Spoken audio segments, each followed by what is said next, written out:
Bienvenue sur Décidéo, le podcast des passionnés de data, présenté par Philippe Neubourg.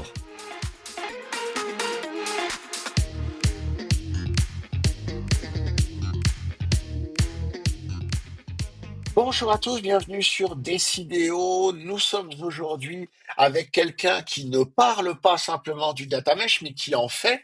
Est-ce que je ne sais pas si je peux me permettre de l'appeler le pape du data mesh? Jean-Georges Perrin est avec nous. Jean-Georges, bonjour. Salut Philippe. Est-ce que le pape du data mesh, ça te convient ou est-ce que tu as une autre appellation, monseigneur? Euh, Écoute, il y a plein de gens qui essaient de me trouver un surnom, le pape du data mesh, pourquoi pas. Il y a aussi le Beyoncé de le Beyoncé de la data. Euh, Le Beyoncé de la data. Alors malheureusement, le podcast étant uniquement audio, les auditeurs ne pourront pas voir ton déguisement de Beyoncé d'aujourd'hui. eh ouais. Il manque beaucoup, quoi. Mais le pape du data mesh, ça Exactement. me plaît bien aussi, quoi. Voilà, il faut. Alors, Voilà. moi, surtout, ce qui m'a paru intéressant, c'est que, contrairement à un certain nombre de gens, dont moi le premier, qui parlons beaucoup du sujet, toi, le data mesh, tu le mets en place, tu l'as mis en place chez des gens aussi importants que PayPal, et puis aujourd'hui, tu viens d'avoir rejoint Expedia comme architecte de données, si j'ai bien compris, pour mettre aussi en place le data mesh. Je peux pas trop parler d'Expedia pour l'instant. Il faudra qu'on se revoie, C'est quand mais même sur pour ton profil LinkedIn. oui, non, non, je sais. Non, je cache pas que je travaille chez Expedia, mais ce que je vais faire chez Expedia reste encore un petit peu, pas complètement transparent. Mais Parfait. Mais bon, ça montre que Expedia sait aller chercher les gens qui connaissent le sujet, en tout cas. ça veut dire aussi que si tu embauches, le pape du data mesh, c'est probablement pas pour faire du data warehousing. Mais bon, voilà. Alors, justement, le data mesh, est-ce que pour nos auditeurs qui en ont entendu parler, voient ça peut-être comme un buzzword supplémentaire? Moi, je suis convaincu, j'essaye de les convaincre. Toi, comment tu convaincs quelqu'un du fait qu'il y a quelque chose à regarder autour du data mesh? Bah, moi, je pense qu'il faut que les gens regardent leur architecture data et leur organisation data maintenant. Hem Si ça marche, c'est qu'ils font quelque chose qui est pas trop loin du data mesh. Si ça marche pas, c'est que c'est probablement une organisation centralisée avec des délais d'attente pour leurs consommateurs assez élevés, des coûts de maintenance extrêmement pénalisants qui les empêchent d'aller sur l'innovation, voire de l'AI maintenant. Et donc je pense que il f ça part d'un constat, quoi. Je veux dire, ça, tu regardes en fait, là où tu es, et tu te rends bien compte, ben, il faut quand même qu'il y ait quelque chose qui change. Et je pense que data mesh et les idées de Jamac, vont permettre en fait de changer en fait, de changer cette façon de penser et d'avoir des résultats. Clairement Et d'avoir donc, des. on est d'accord, l'idée, c'est de dire, si j'ai quelque chose, par contre, une organisation, une architecture qui fonctionne et dont je suis satisfait, j'ai pas forcément besoin de changer. Non, c'est pas le plaisir de c'est pas changer pour le plaisir de changer, quoi. C'est changer parce que soit tu as des problèmes, c'est changer soit parce que tu veux des gains de performance, et que c'est changer parce que tu es dans une migration et au parallèle en même temps tu veux faire évoluer ton modèle opérationnel. C'est pas juste, non, je veux pas dire à quelqu'un qui est super content de ses 3 bases de données, qui non, change pour un data mesh, quoi, tu vois? Je veux dire, mais voilà. Mais quand tu es dans des organisations, comme quand j'étais chez PayPal où il y a eu beaucoup de fusions et acquisitions, où, le périmètre, le landscape, je suis désolé, hein, je vais utiliser quelques mots anglais, mais le landscape commence à être un petit peu, donne-moi le nom d'un produit et puis je vais te le trouver. Voir du multi-cloud, polycloud, hybride, machin, et cetera. Bon, bah, c'est là où tu te dis: «Si je veux un peu rationaliser tout ça, data mesh est une bonne, est aussi une bonne façon de penser, quoi». Voilà. Est-ce que ça nécessite une expertise interne, peut-être un peu plus développée en matière, d'appétence informatique? Pourquoi je te pose la question? Parce que quand on regarde le profil des entreprises qui, sont un peu pionniers, tu as cité PayPal, on peut citer donc Expedia dans lequel tu vas travailler, à partir de maintenant, GoCardless, la boîte d'Andrew Jones, Le Bon Coin en France qui ont fait pas mal de choses, sont des boîtes dans lesquelles on a une appétence technologique peut-être plus importante que chez un constructeur automobile ou dans une banque. Ouais, alors des constructeurs automobiles qui s'intéressent à ça, j'en connais, quoi. Donc c'est pas forcément, c'est pas bon et puis ça devient moins, c'est tout le monde devient un peu plus techno. Tu sais, on a une banque ici aux États-Unis qui s'appelle Capital One qui dit, «On est une boîte de techno et accessoirement on fait de la banque», quoi. Hem Et tout le monde a il y a beaucoup de gens qui commencent à avoir cette mentalité, et qui se rendent bien compte que la technologie est importante, quoi. Donc je veux dire, le et à la base de la technologie, je pense que heu, beaucoup de gens ont sous-estimé ça, c'est le côté, la donnée, quoi. Je veux dire, en fait, tu sais, moi, mon parcours, j'ai été élevé, ingénieur en développement, quoi et la data a toujours été, en termes de formation et en termes de connotation un petit peu péjorative et un petit peu en dessous du logiciel. Le logiciel était: «Ah, c'est là où tu vas mettre tes algorithmes en place, machin et cetera». Très honnêtement, je veux dire dans mes plus de 20 ans de carrière dans le logiciel, j'ai jamais mis de nouveaux algorithmes en place et des choses comme ça, d'accord? Donc c'est pas la peine de tu vois, par contre les problèmes de data, ils existent vraiment, ils pénalisent les entreprises, et je pense que la donnée, les gens vont commencer à tu sais, je sais plus à qui ça fait quoi? Ça fait 10-15 ans qu'on dit que la data, c'est le nouveau pétrole, mais je veux dire, en fait, les gens, ils ont peut-être pas assimilé ça, quoi.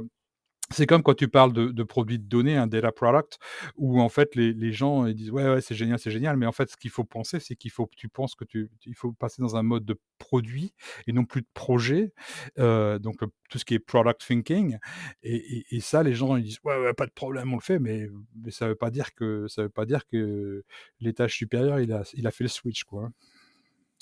Un des éléments clés de ces nouvelles architectures, c'est le fait que les utilisateurs, du côté des métiers, s'approprient des choses qui étaient auparavant du domaine de l'informatique et du domaine de la centralisation. Ce mouvement-là, bon, il vient, j'imagine, aussi des compétences des nouvelles générations qui sont plus techno que les précédentes. Est-ce que ça crée des tensions entre l'informatique et les métiers? Ces grosses boîtes sont très politiques, d'accord? Donc je vais pas généraliser, mais je veux dire, en fait, heu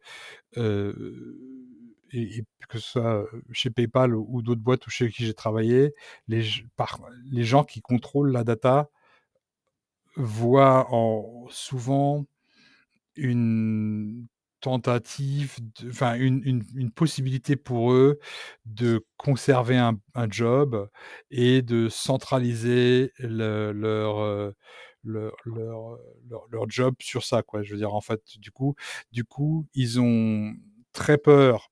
Alors, c'est pas pour des problèmes de gouvernance, de sécurité ou de machin, tout ça, ça devient un peu des excuses, mais c'est très peur pour eux de perdre leur job ou de perdre l'influence qu'ils ont dans l'entreprise si tu donnes trop de pouvoir aux utilisateurs, malheureusement, quoi. C'est un peu mon vécu, mais par contre, tu as pas le choix, quoi. Je veux dire, en fait, le truc, c'est qu'on vit dans un monde où, il faut être réaliste, quoi, hein.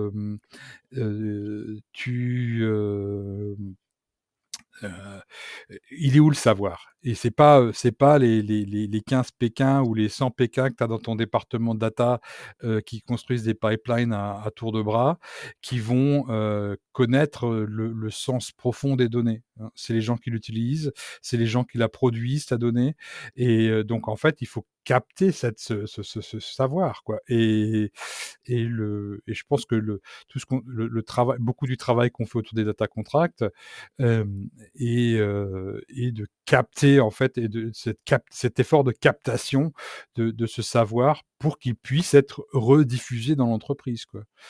Hem, Alors justement, autour de ces notions-là, ce que tu as assez rapidement identifié, c'est qu'il y avait un besoin de standardisation et que, bah, c'était bien si chacun fait ses choses dans son coin, mais si on arrivait à, proposer une manière de faire, bah, ça serait sans doute profitable à tout le monde. Explique-nous un petit peu la démarche qui t'a finalement amené ensuite, on va parler de Beatle et d'ODCS, mais ouais. quelle est la démarche qui t'a amené à penser à ça? Bah, en fait, d'abord, je suis un grand fan d'open source, d'accord? Je veux dire, bon, comme tu disais, on a plus ou moins le même âge. Moi, dans les années 90, tout le monde, tu vois? Mais j'ai fini mes études en début des années 90 et tout le monde voulait faire de l'Unix et c'est là où, Linux a commencé à apparaître et cetera. Donc je me rappelle où, aller dans des magasins spécialisés pour acheter le bon hardware qu'il fallait bien pour que ta machine, elle puisse tourner et cetera. Donc ça nous rajeunit pas tout ça, mais bref. Heu et donc ça m'a quelque part tout le côté open source et après les boîtes dans lesquelles j'ai travaillé, en fait, j'ai bien vu la puissance de ce phénomène. Donc il y avait ça qui était en tâche de fond. D'un autre côté, j'aime bien ce qui est standard. Je pense qu'en fait, beaucoup de gens dans l'informatique, hein, pourquoi réinventer un nouveau format de date, hein? Bon, je suis sûr qu'il y a des gens qui auraient envie, mais je veux dire le truc il y a des gens qui se sont pris la tête, ils ont fait un format ISO pour les dates, pour plein de choses et cetera. Hein, le système de mesure qu'on utilise, qu'on, là je remets ma casquette français, hein, le bon vieux système métrique, et cetera. Heu, on utilise tous les mêmes unités, on utilise tous le même voilà. Et même plus récemment, quand tu penses, si HTML avait pas été standardisé, si Netscape avait son HTML, Microsoft sa version, Google sa version, je pense que le web ne serait pas là où il est. Donc en fait, les standards, c'est bon pour tout le monde, quoi. Donc quand j'ai commencé à travailler sur data mesh chez PayPal, on est un peu tombé par accident sur l'idée du data contract. En fait, alors c'était pas par rapport à Andrew. Mais pour nous, en fait, on avait besoin d'un fichier de ressources d'un fichier un comme pour Kubernetes, un élément de dé un fi un resource descriptor, d'accord? Un fichier de description de ce qu'on avait besoin, de nos ressources, quoi. Et c'est là où, en fait, on s'est aperçu, mais en fait, plus on met d'informations là-dedans, plus ça va nous simplifier la vie. Bon, fallait pas non plus, être trop gourmand, mais je veux dire, en fait, ça nous a simplifié la vie et du coup, c'est comme ça que le 1er embryon de Data Contract, la version 1 de notre template est né. Au fur et à mesure, on a évolué, on s'est rendu compte, OK, la version 2, ça allait pas il fallait vraiment qu'on fasse une rupture par rapport à ce qu'on a fait, ce qui a fait beaucoup plaisir à nos ingénieurs, comme tu peux l'imaginer. Mais c'était pour leur bien. Et donc, à partir de ce moment-là, on était toute l'équipe était assez fière de ça, donc j'ai dit, je suis allé voir mon boss et puis je lui ai dit: «Écoute, il faudrait qu'on open source ça» et c'est comme ça que le PayPal Data Contract Template est né, quoi. Quand je suis parti de PayPal, j'ai bien vu qu'il y avait pas forcément un appétit pour continuer ce projet open source en interne chez PayPal et c'est là où je suis allé voir, j'avais quelques amis à la fondation Linux. Je suis allé les voir et puis je leur ai dit: «Eh les gars, est-ce que ça vous intéresse?» Et puis ça a fait tilt assez rapidement, heu, parce qu'eux, en général, ce qu'ils aiment bien, c'est les grosses boîtes qui viennent avec des projets et qui ramènent un peu d'argent. Moi, j'avais pas d'argent. Donc, je leur ai dit: «Je ramène juste les idées, les concepts, machin» et hem et donc ils ont sauté sur le coup et puis ils m'ont dit: «Ben, voilà, ça c'est notre modus operandi, d'accord? Tu suis ça» et ma première tâche, en fait, a été de construire le Technical Steering Committee, donc le comité de gouvernance quelque part, du, data contract et tu vois? Et un data contract, il y a pas de soft, d'accord? il y a c'est un standard, quoi. Donc et pour l'instant, on c'est pas qu'on s'interdit, mais c'est qu'on on n'exclut pas l'idée d'avoir du soft dans le cadre de Beatle, hein, de notre projet, mais pour l'instant, on focus vraiment sur tout ce qui est standard, quoi. Et heu et donc je disais sur le ce comité de gouvernance, pour moi, ce qui était important, c'était d'avoir 3 groupes de personnes qui étaient, hem, des éditeurs de logiciels, des utilisateurs. Tu parlais d'Andrew, hein, Andrew, chez GoGartless, il est dans le comité et il est utilisateur. Dans les éditeurs de logiciels, tu reconnaîtras peut-être des gens comme Simon Harrer et Joran Christ de chez Inoc, qui ont fait entre autres Data Mesh Manager. Et des prestataires de services. Pour moi, c'était important d'avoir des prestataires de services, hein, parce qu'eux, les éditeurs, ils sont des fois un petit peu nébuleux. Les prestataires de services, ils sont, un peu comme toi, hein, je veux dire, sur le terrain tout le temps s'ils apportent pas de la valeur, ils dégagent, quoi. Donc heu, donc avoir ce triptyque, en fait, était important et avoir une taille suffisante, mais pas non plus complètement délirante. C'est pour ça qu'on est une quinzaine, donc à peu près 5 dans chaque catégorie, quoi. Et ça permet de construire d'avoir une vraie neutralité, en fait, dans la gouvernance de tu vois, c'est pas dominé par un software vendor, quoi, d'accord? Quand tu regardes certains autres projets open source qui viennent, par exemple, d'une grosse boîte, bah, c'est la grosse boîte qui vient, ils poussent leur machin et puis si jamais il y a un changement politique, ils abandonnent le truc, quoi. Donc moi, l'idée, c'était d'avoir quelque chose qui soit assez pérenne. S'il y a des gens qui sont partis, hein, du comité de gouvernance, ils ont été remplacés par d'autres, mais je veux dire, en fait, ça a pas perturbé, quoi. Voilà. Et alors donc aujourd'hui, donc ça s'appelle ODCS, Open Data Contract Standard. C'est, je crois, la version 3, hein, vous en êtes, Tout c'est à ça? fait. Ouais, ouais. Et qu'est-ce qu'on a à l'intérieur? Alors, qu'est-ce que ça permet à une entreprise qui adopte ça de faire?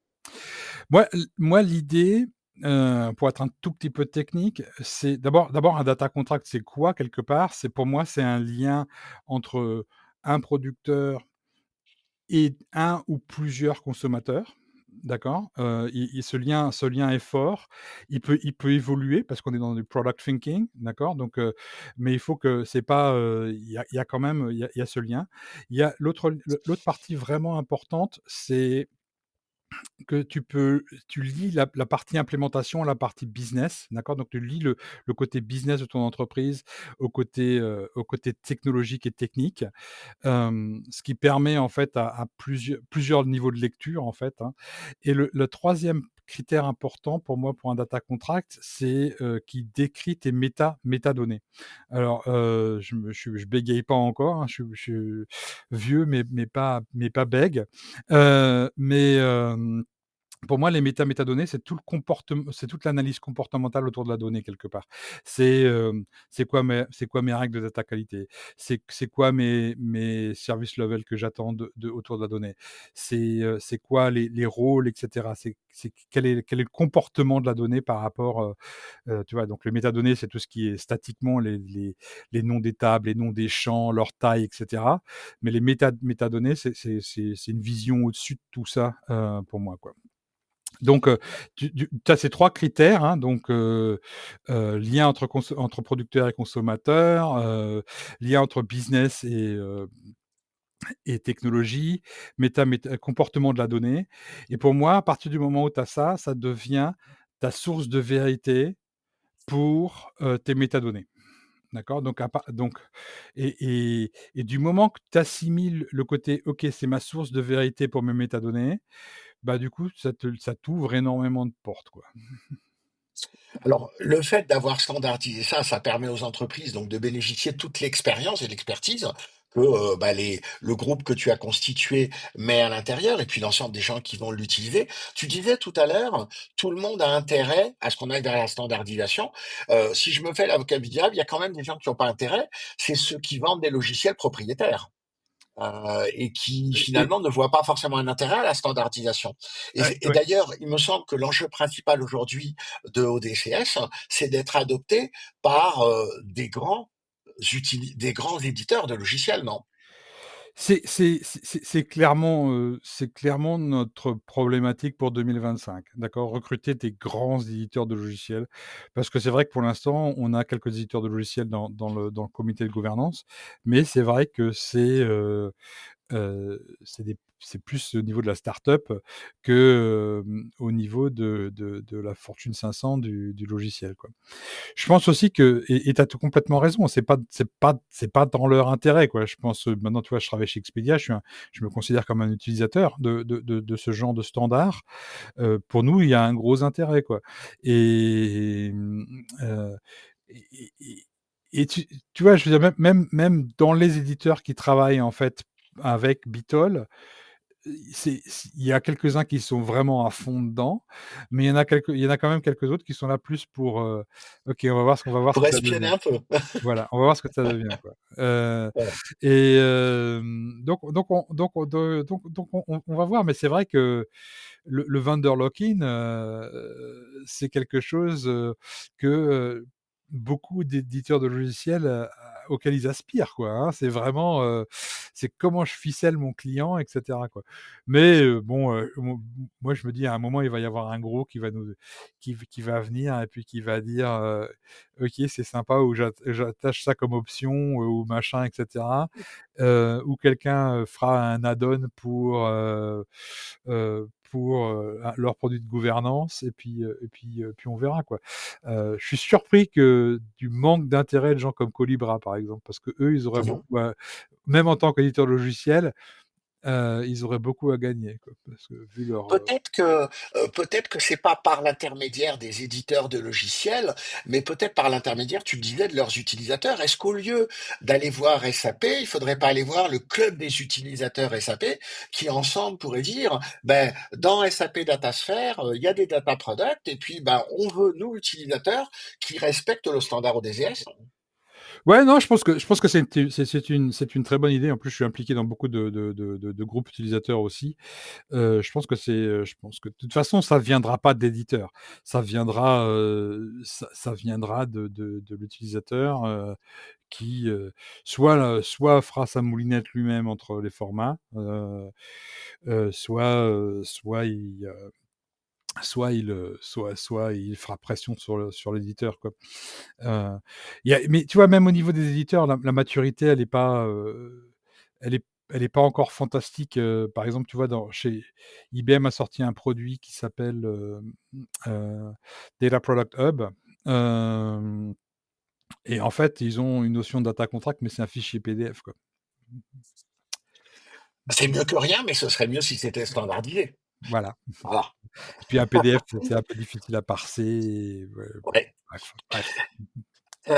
Donc on l'a dit, ODCS, donc juste pour que tout le monde comprenne bien, donc ODCS, Open Data Contract Standard, c'est le standard, et BITOL que tu as mentionné, c'est le nom de l'organisation qui, à l'intérieur de la fondation Linux, s'occupe du développement de ça, hein.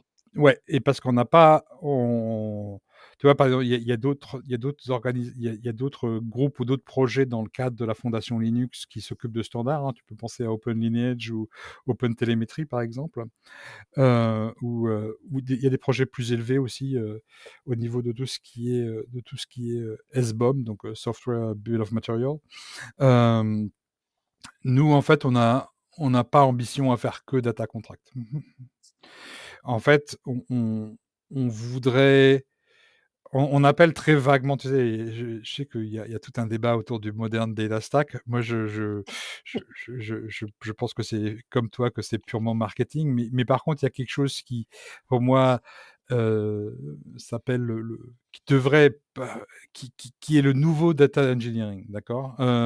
Est-ce qu'on appelle ça modern data engineering ou est-ce qu'on appelle ça agile data engineering ou je sais pas. D'accord, je sais pas, je voudrais discuter, plus avec des gens, comme toi ou je discute aussi avec Sanjeev Mohan par rapport à ça ou pour voir en fait comment on appelle cette nouvelle vague de data engineering et en fait, Bitol en fait a pour ambition de définir les standards qui vont là-dessus. Donc on travaille sur, On travaille sur plusieurs autres standards en parallèle, dont un qui s'appelle ODPS. Alors, je sais qu'il y a déjà quelque chose qui s'appelle ODPS, mais ça sera un peu concurrent, mais on a notre nomenclature, qui s'appelle celui-là s'appellera Open Data Product Standard, hem et qui va fonctionner sur ODCS, d'accord? Qui va être un super standard de ODCS, et on travaille aussi sur quelque chose qui s'appelle ODMS, qui c'est un Open Data Mesh Standard. Ce que je me suis rendu compte, en fait, ces quelques dernières années, c'est que les gens qui sont extrêmement mûrs sur le sujet n'ont pas forcément un seul data mesh ou une seule instance de data mesh dans leur. Quand j'étais chez PayPal, par exemple, on l'a fait au niveau du risque. C'était pas au niveau enterprise, tu vois, global, c'était au niveau du risque. Et je m'aperçois qu'il y a une certaine impétence au niveau de la sécurité, par exemple, où les gens voudraient avoir un data mesh spécialisé sur la sécurité. Et c'est pas con quand tu réfléchis comme idée, où en fait, tu veux isoler tes données, tu as beaucoup de choses qui peuvent bouger dans la donnée, donc la flexibilité que tu peux avoir au niveau des data products et cetera, a un certain sens. Plus peut-être que pour des choses plus classiques que la finance où ça peut être rodé déjà et cetera, tu vois?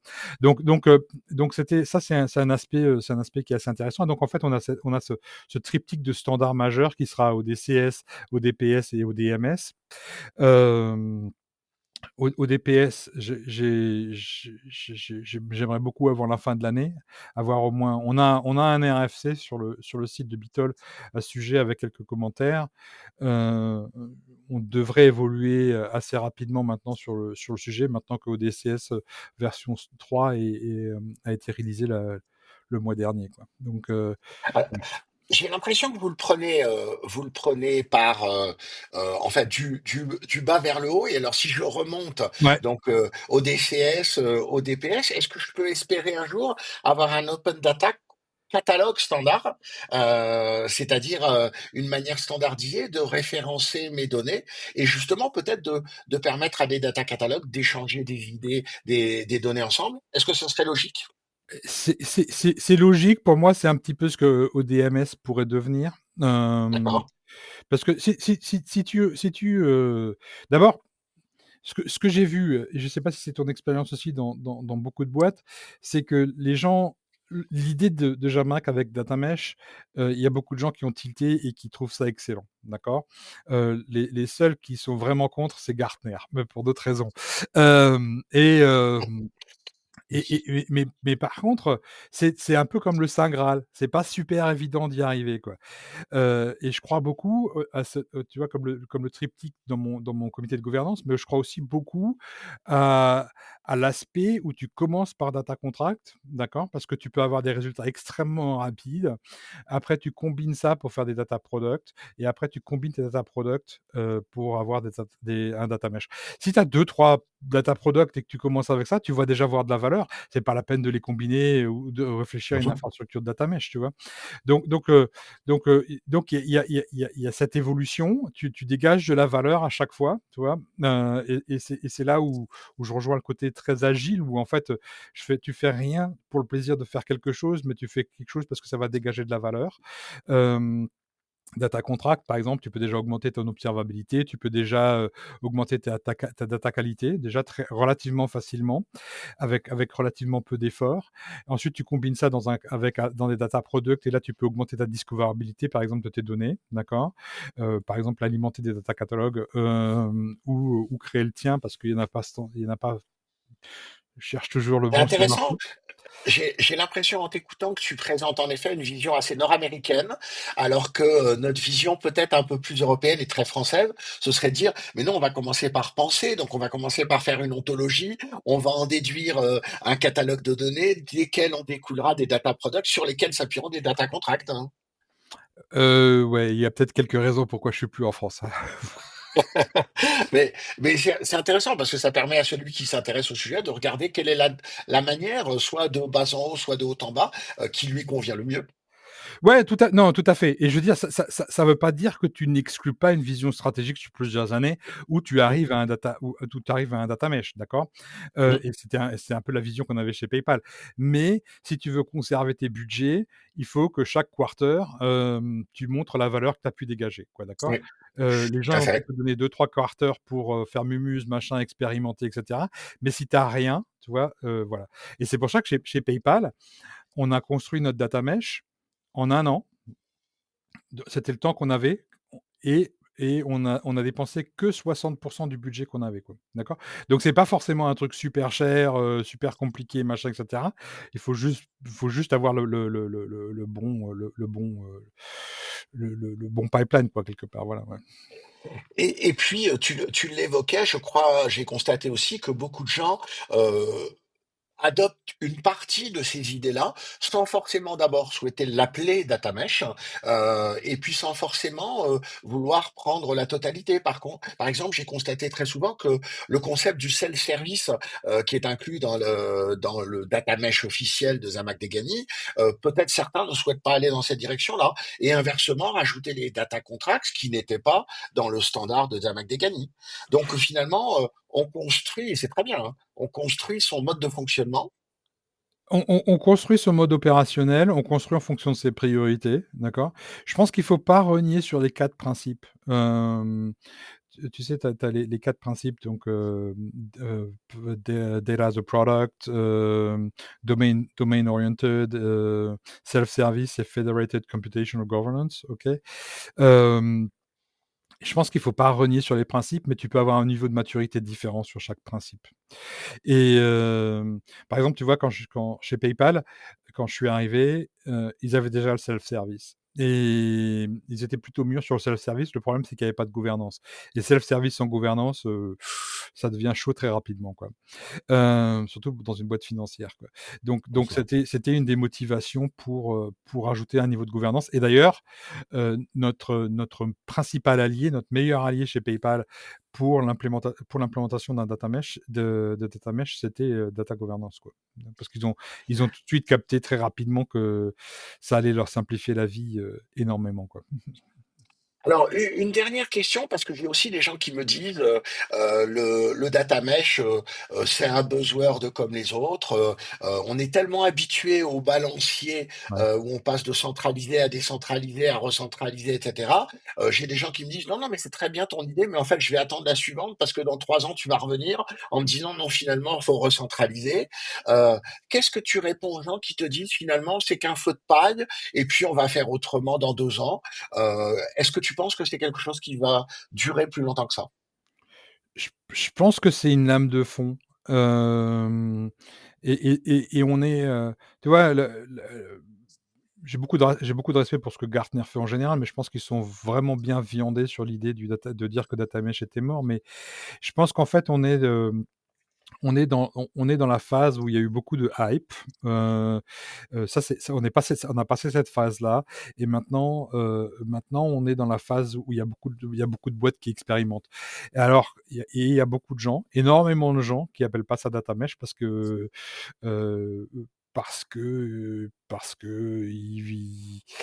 heu, parce qu'ils ont pas envie de se faire pointer du doigt parce que, ah, tu voilà, il y a un peu ce côté bad vibe qui est venu avec, et quelque part un peu la disparition de Jamac, derrière sa nouvelle boîte NextData a fait que elle a laissé beaucoup de gens orphelins par rapport à ça et du coup, effectivement, et entre-temps, il y a aussi la vague de GenAI qui est arrivée là et c'est bon, quelque part, GenAI, c'est quand même beaucoup plus fun que DataMesh, hein, faut pas Et est-ce que c'est pas aussi lié au fait que, comme tu l'as très bien dit, finalement, on parle pas beaucoup d'informatique, on parle d'organisation, on parle de méthodologie, on parle de standardisation, ouais. et finalement, bah, peut-être que les Gartner et autres auraient plus intérêt à ce qu'on parle d'outils, parce que là, finalement, tu vois, on a parlé 30 minutes de ce sujet-là, on n'a pas vendu un seul outil aux gens qui nous écoutent, donc il y a peut-être des gens qui préféreraient qu'on vende des outils. Ah bah, ça, c'est clair. Ça c'est clair et la chez PayPal, le bilan de notre expérience data mesh quand j'y étais, c'était que technologiquement et pour les ingénieurs et cetera, on voyait l'adoption pour les utilisateurs, mais c'était le plus dur, d'accord? C'est la partie, pourquoi est-ce que je changerais la façon dont je travaille qui a toujours été comme ça, machin et cetera? Est-ce que ton truc, il va toujours être là dans 6 mois, si jamais j'ai besoin de l'utiliser et cetera? Donc on a ce côté humain qui est extrêmement fort, qui est pas, et c'est difficile, tu vois, j'ai beaucoup contribué au monde Informix, où, il y a des gens qui sont toujours maintenant à, 20 pratiquement 25 ans après qu'IBM ait racheté Informix, qui sont toujours super fans d'Informix, machin et cetera, et je leur en veux pas. Mais je veux dire, bien au contraire.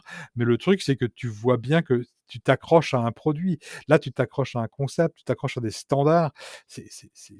C'est pas fun, quoi, d'accord? Je veux dire, c'est pas je vais sur Midjourney générer des images, machin et cetera, quoi. Mais par contre, je pense que pour les entreprises, fondamentalement, l'entreprise, sa façon dont elle est organisée, dont elle travaille et cetera, c'est pas forcément non plus super fun, quoi, d'accord? Donc mais là, je pense qu'on est vraiment aussi sur une méthodologie. Alors la méthodologie, c'est là où ça pêche un petit peu encore, mais on est vraiment sur quelque chose qui va, et c'est pour ça que, tu sais, Jamac, elle décrit son idée comme révolutionnaire. Alors j'ai un peu du mal à être d'accord avec elle, mais vraiment évolutionnaire, c'est pas, on n'est pas sur: «Ah, j'ai une base de données, maintenant je vais faire un warehouse parce que je veux collecter mes données, après je vais faire un lake parce que j'avais des problèmes, maintenant je vais faire un lakehouse». On est vraiment sur des problématiques technologiques. Là, on est sur une problématique organisationnelle. C'est exactement comme agile quand tout ce qui était l'agilité est rentré dans le monde du soft, quoi. Il y a plein de gens qui disent, «Ouais, non, mais waterfall forever», quoi, hein, ou Meurize, hein, pour rester bien franco-français. Hem et on voit bien que maintenant, je veux dire, le succès, la capacité à livrer des produits et cetera, agile a permis tout ça, quoi. Donc mais ça, c'était un mind shift, quoi. Les gens ont dû changer la façon de penser, et je pense qu'on est exactement sur ces mêmes fondamentaux, en fait, au niveau de la donnée, et tu vas avoir, un peu cette vieille garde et la nouvelle génération, toi comme moi, je pense qu'on essaye d'être plutôt du côté de la nouvelle génération malgré la couleur de nos barbes, heu, mais Est-ce et qu'on je a, est-ce qu'on a quand même, si on veut être complet, est-ce qu'on a quand même des gens qui regrettent, qui ont essayé et où ça n'a pas marché le data mesh et qui reviennent en arrière? Est-ce qu'on a des contre-exemples? Je suis pas forcément la personne qui mais c'est comme tout projet informatique. Je veux dire, en fait, les gens qui ont sous-estimé le changement organisationnel, je pense que leurs projets ont dû souffrir un petit peu, d'accord? Et qui ils À ma reviendront. connaissance, moi j'ai entendu parler de BPI France Ouais. qui a communiqué sur le sujet euh, et qui ont expliqué justement bah, que les équipes métiers de la banque, hein, donc des banquiers, avaient rejeté l'idée d'être data owner, rejeté l'idée de s'approprier les données en disant les données c'est pas mon métier, c'est le métier de l'informatique et l'informatique aurait du coup essayé de nommer des délégués data owners pour remplacer les data owners, etc. Et puis 2 ans après, ils ont communiqué en expliquant pour dire, bah non, finalement, on abandonne et on revient à quelque chose de centralisé. Ouais, donc tu es en train de me dire que des fonctionnaires ont refusé de faire plus de boulot, c'est ça? C'est une bonne analyse en une phrase de ce que j'ai vu en une minute, hein. Non, Ça me paraît une non, mais bonne en fait, analyse, en effet.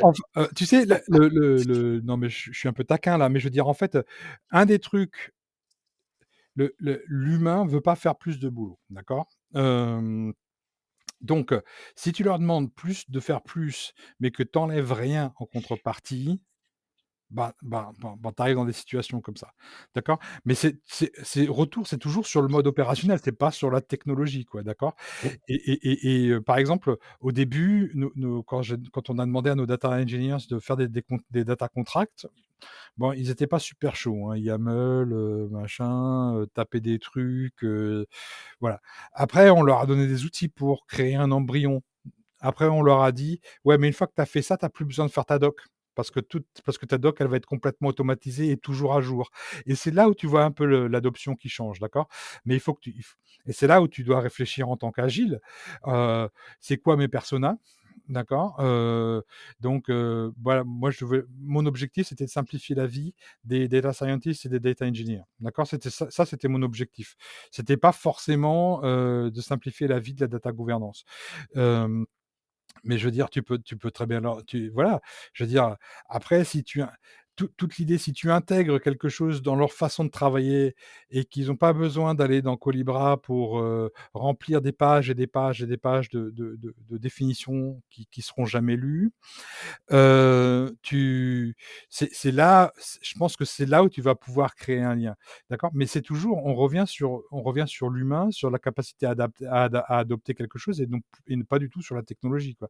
On n'est pas, un débat Oracle Informix, quoi, par exemple, tu vois? Voilà. Je pense que c'est un excellent résumé, Jean-Georges Perrin, merci beaucoup. Alors, je voudrais terminer en rappelant à nos auditeurs que pour ceux qui ont envie d'en savoir plus sur le sujet, bien sûr, il faut lire le livre officiel de Zhamak Dehghani sur le data mesh, mais il a un gros défaut, c'est qu'il vous explique ce qu'il faut faire, mais il vous explique pas comment il faut le faire. Et pour ça, on a l'excellent livre Implementing Data Mesh, qui a été publié chez O'Reilly et qui est justement coécrit par notre pape du data mesh, Jean-Georges Perrin, que vous avez écouté aujourd'hui, avec un co-auteur, Eric Broda, qu'il faut quand même citer. Bien sûr. Et donc ce bouquin, il est fondamental pour non pas comprendre le concept du data mesh, parce que ça, le livre de Zhamak vous l'explique bien, mais comprendre par contre comment on va l'implémenter et comment on va transformer un concept en quelque chose de concret. C'est un peu ça l'idée de ce que vous avez voulu écrire dans le bouquin. Ouais, et Eric et moi, on n'a jamais travaillé ensemble à part sur ce bouquin. On a travaillé sur des implémentations différentes, sur des visions différentes, en fait. Donc, en fait, même quand tu lis le bouquin, tu vois qu'il peut y avoir plusieurs pistes quelque part. Mais je veux dire, l'idée, c'est d'être extrêmement pratique, quoi. D'accord? Et puis, sinon, il y a aussi Datamesh pour tous les âges, hein. Je sais, Oui, ah, tout à fait, très bien. En effet, remontre-le peut-être parce que il faut que je remontre-le moi parce que voilà. donc voilà, Data Mesh for All Ages. C'est un petit bouquin, il y en a deux dans la collection et surtout ce qui est très important, c'est amusant, hein, c'est une espèce de bande dessinée. Ça vous apportera pas forcément beaucoup, mais ça vous permettra d'expliquer à vos enfants ce que c'est que le Data Mesh. Et puis surtout, c'est une bonne action parce que les droits sont reversés à une association, c'est ça? Je reverse la majorité des droits à deux associations aux États-Unis qui aident les jeunes filles dans les métiers de l'informatique. Parfait. Ben, je mettrai bien entendu en commentaire le lien vers le bouquin Implementing Data Mesh, hein, qui est un investissement obligatoire pour tous ceux qui veulent mettre en place ce data mesh. C'est 50-60 € en fonction des sites sur lesquels vous allez. C'est 50-60 € bien investis, beaucoup plus que d'aller perdre une journée au salon Big Data pour écouter des conférences de gens qui vous racontent tous la même chose. Donc, lisez le bouquin, vous en apprendrez beaucoup plus. Et puis, faites en effet un geste en achetant les deux petits bouquins qui vont permettre de faire une bonne action. Jean-Georges Perrin, merci beaucoup. Ça m'a fait très plaisir de discuter avec toi de ces sujets-là et de se connaître pour la première fois, même si on échange depuis nombreuses années sur LinkedIn et autres. Et puis, ben, on souhaite le meilleur à l'Open Data Contract Standard, à l'Open Data Product Standard, à ODMF et puis à tous ceux qui vont venir. Ça va être une grande famille finalement. Ben, on est tous une grande famille avec plein d'amis. Voilà. Merci beaucoup, Philippe. Merci beaucoup. On se retrouve très prochainement sur Décidéo pour de nouvelles interviews. On se retrouve très bientôt sur Decideo pour un nouveau podcast des passionnés de data.